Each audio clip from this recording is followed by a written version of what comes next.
Secretary Wolfowitz, good to have you on. What do you think of what Rouhani said to Christian, what he said at the UN today? Should the U.S.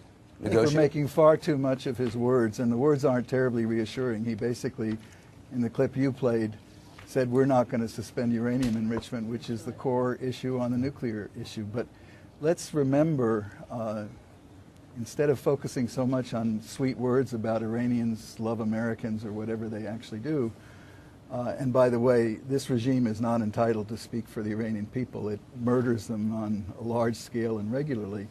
But they have also killed Americans in Iraq. They plotted to assassinate the Saudi ambassador in Washington, D.C., the man who was charged by, not by the Bush administration, but by Eric Holder's Justice Department of attempting that crime, was just sentenced to 25 years in prison. And Secretary of State Clinton said this was organized out of Tehran, and the two men who organized it are designated by the Secretary of the Treasury.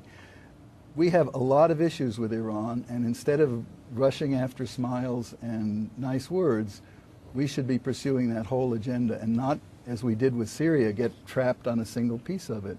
Assad may or may not give up his chemical weapons, but he's not giving up the tanks and helicopters and missiles that are slaughtering many, many more Syrians than the chemical weapons.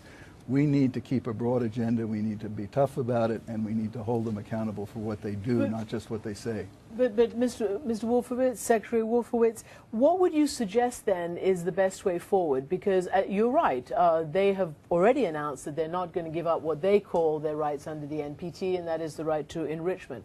But on the other hand, nor has the coercive method actually worked. Yes, it has hurt economically, and the sanctions most definitely have hurt, but it hasn't caused them to stop this program. So what do you think is the course for the United States? The U.S. doesn't want to go to war again, does it? I don't think we do, but I think the course needs to be a long, broad, patient one.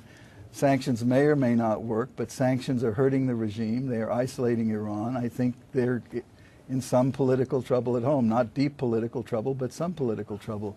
Instead of taking off all that pressure and saying, oh, well, now you're ready to, well, they aren't even ready to talk to us. We go chasing after a handshake with Rouhani, and he says he's not ready for it. I specifically asked him whether he's authorized to talk, and that is whether the Iranian government is authorized to talk on these issues, and he said yes. And I think that is actually quite important, because this is the problem. But apparently he's not authorized to shake hands with the President of the United States, which is fine with me, but maybe not. So when he says, so when the Iranians say that it's too complicated to shake President Obama, no, the Iranians didn't say that. The Americans say that. The Iranians said, Rouhani said to you today that he basically didn't have time. Yes, I mean, of course they could have done it if they wanted to do it. Of course they could have done it if they wanted to do it. The quote that came out in the press all day today that they had said it's too complicated is not an Iranian quote. Well, I know the Americans said that, and in Iran there was a very right-wing newspaper, hardline newspaper, who said you shouldn't do it. But certainly American officials were they briefing. have this really complicated internal political fight going on. And this is what gives me pause. The Revolutionary Guard is really what runs the economy in Iran, and they are really a tool of the Ayatollah Khamenei, who is very conservative. So it's very hard to figure out exactly what's going on. My own reading of this is that this is about economic distress, and that's all it's about. And they're looking for a way to get up off the floor without giving much up. This game has been going on for a long time. I don't mean 35 years. It's been going on for 3,500 years in this part of the world. Howard Dean, are you on the same side as Paul Wolfowitz on this?